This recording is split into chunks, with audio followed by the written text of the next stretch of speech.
Ya,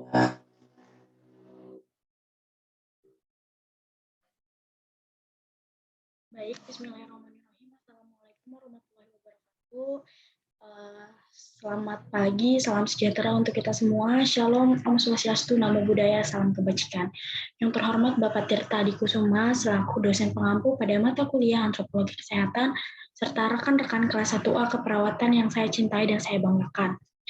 Baik teman-teman, adapun tema yang saya ambil dalam presentasi dan makalah saya yaitu mengenai tabu makanan pada ibu hamil di suku Sunda. Tidak dipungkiri teman-teman bahwasannya masyarakat Indonesia sudah sangat dikenal akan keberagaman budaya, suku, bahasa, dan lain sebagainya. Seperti yang dikatakan oleh Raharjo pada tahun 2010, beliau mengatakan bahwasannya masyarakat Indonesia sejak dari zaman dahulu sudah dikenal sangat heterogen dalam berbagai aspek, seperti dalam keragaman suku, agama, bahasa, adat istiadat, dan lain sebagainya. Nah, kemudian mengenai tabu makanan pada ibu hamil. Tabu makanan pada ibu hamil tersebut juga merupakan salah satu kebudayaan yang ada di suku Sunda. Nah, kebudayaan berarti segala sesuatu hal yang berkaitan dengan akal dan budi dan segala hal yang dihasilkan oleh akal. Kutipan tersebut berasal dari Kotja Diningrat pada tahun 1974. Untuk selanjutnya yaitu sebelum kita mengetahui lebih dalam mengenai penjelasan tabu makanan pada ibu hamil ini, kita harus mengetahui terlebih dahulu apa itu definisi dari tabu. Nah, tabu didefinisikan sebagai pantangan atau larangan suatu pelarangan sosial yang terkuat terhadap kata, benda, tindakan, atau orang yang dianggap tidak diinginkan oleh suatu kelompok budaya atau masyarakat. Nah, jadi pada intinya tabu ini yang berarti sebagai suatu larangan atau pandangan yang berkaitan dengan suatu kebudayaan atau adat dari suatu masyarakat sosial tertentu. Nah, untuk selanjutnya ada pun sub pembahasan yang akan saya bahas terbagi menjadi 3 outline. Yang pertama yaitu mengenai kepercayaan yang dianut oleh suku Sunda, yang kedua itu tabu makanan ibu hamil yang dipercaya oleh suku Sunda, dan yang ketiga tabu makanan ibu hamil secara umum. Untuk selanjutnya, kita ada nggak sih kepercayaan yang dianut oleh suku Sunda? Jawabannya ada.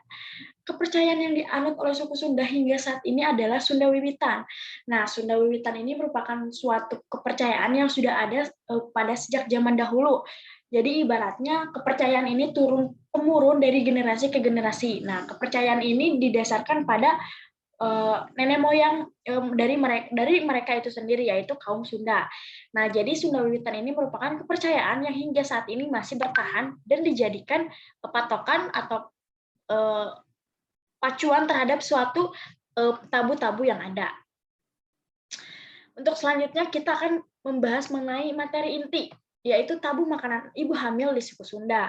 Nah, tabu atau pamali ini memang sangat erat ya teman-teman kaitannya dengan suku Sunda ini, karena seperti yang sudah kita bahas di awal tadi bahwasanya suku Sunda ini merupakan salah satu suku yang kebudayaan dan suku yang keberagamannya sangat banyak. Nah, salah satunya itu tabu makanan. Nah, di suku Sunda ini ada 2 tabu makanan ciri khas yang masih dipercayai dan dilakukan hingga saat ini, yaitu ada 2 tabu. Yang pertama ada tabu mengenai makanan berlemak dan tabu makanan berbau amis. Jadi masyarakat Sunda mempercayai bahwasannya tabu-tabu ini digunakan untuk ibu hamil. Nah, apakah ada maksud atau tujuan dari tabu-tabu ini? Ada teman-teman. Yang pertama tabu ibu hamil mengkonsumsi makanan berlemak. Nah, orang Sunda sendiri percaya bahwasannya ketika ibu hamil memakan makanan berlemak, maka ibu hamil tersebut akan sakit-sakitan secara terus-menerus dan bayi yang ada di janinnya juga akan memiliki suatu penyakit bawaan. Nah, itu merupakan tabu dari makanan berlemak pada ibu hamil di suku Sunda. Nah, sedangkan pada tabu untuk ibu hamil dilarang atau tabu memakan yang berbau amis, nah kaitannya itu erat dengan mistis. Jadi dari beberapa survei, penelitian maupun artikel atau jurnal yang saya baca bahwasannya masyarakat Sunda ini masih percaya bahwa ketika ibu hamil memakan makanan yang berbau amis, maka maka akan mengundang hal-hal yang berkaitan dengan mistis. Nah, untuk selanjutnya yaitu bahwasannya mereka percaya juga ketika ibu hamil memakan makanan yang berlemak bahwa janin yang ada di kandungan tersebut akan memiliki ketika melahirkan itu akan adanya kecacatan atau kelainan pada bayi. Jadi bayi tersebut tidak akan sempurna. Nah, masyarakat Sunda itu masih mempercayai akan hal tersebut. Nah, untuk selanjutnya kita mengambil salah satu contoh desa di suku Sunda atau di masyarakat Sunda. Nah, di desa Kodasari. Nah, jadi pada desa Kodasari ini masih mempercayai akan tabu-tabu ini.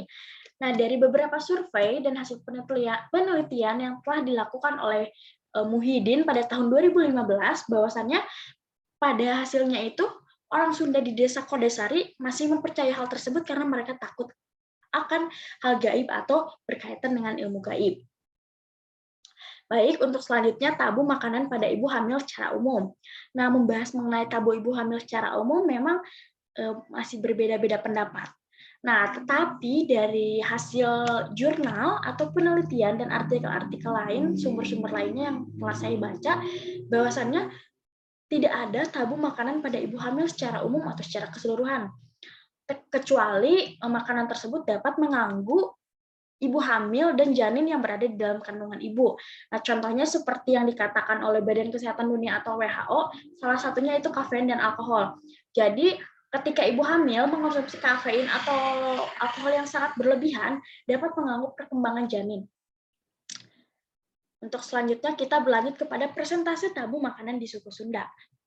Nah, adapun presentasinya terbagi menjadi dua. Yang pertama ada 90% tabu makanan berbau amis pada ibu hamil di suku Sunda, dan yang kedua 75% tabu makanan berlemak pada ibu hamil di suku Sunda.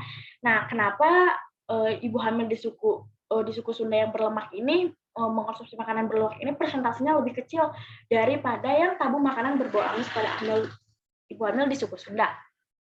Alasannya sangat simpel sekali, teman-teman.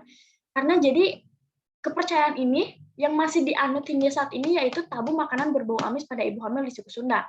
Memang tabu makanan berlemak pada ibu hamil di suku Sunda juga masih dipercayai, tetapi sudah sangat jarang atau sudah tidak sering dipercaya atau digunakan kembali mengenai tabu akan hal ini oleh masyarakat suku Sunda ini.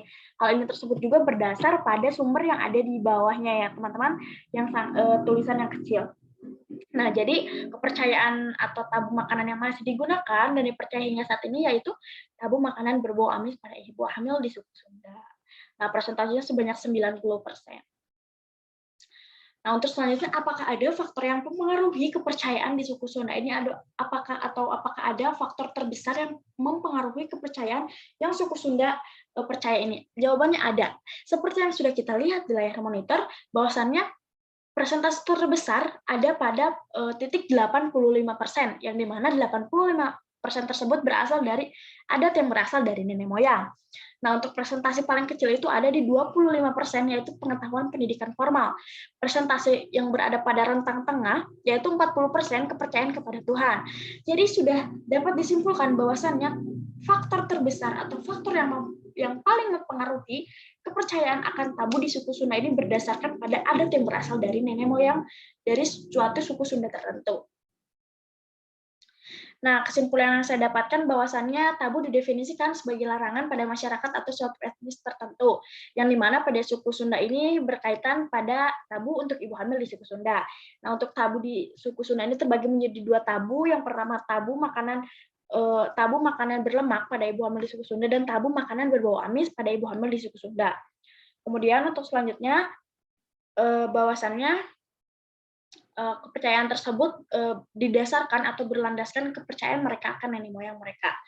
Untuk rekomendasi dari saya sendiri yaitu adapun untuk hal mengenai tabu ini tidak diperbolehkan makanan berlemak dan berbau amis, tetapi sebaiknya dapat dikonsultasikan atau didiskusikan kembali kepada pihak yang memang paham dan dapat mengatasi akan hal tersebut. Jadi memang ini hanya tabu yang berada di suatu suku, yaitu suku Sunda.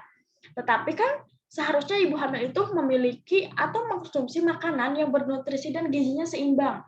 Karena ibu hamil juga harus menekankan atau harus menyeimbangkan nutrisi dan makanan-makanan dan serta zat gizinya untuk janin yang ada di dalam kandungan ibu hamil tersebut. Maka dari itu, hal ini atau masalah terkait ini dapat dipertimbangkan dan dikonsultasikan kembali. Terima kasih banyak. Mohon maaf apabila ada kesalahan dalam penjelasan tadi dan mohon maaf apabila masih banyak kekurangan dalam penjelasan tadi. Wabillahi taufiq wal hidayah. Wassalamualaikum warahmatullahi wabarakatuh.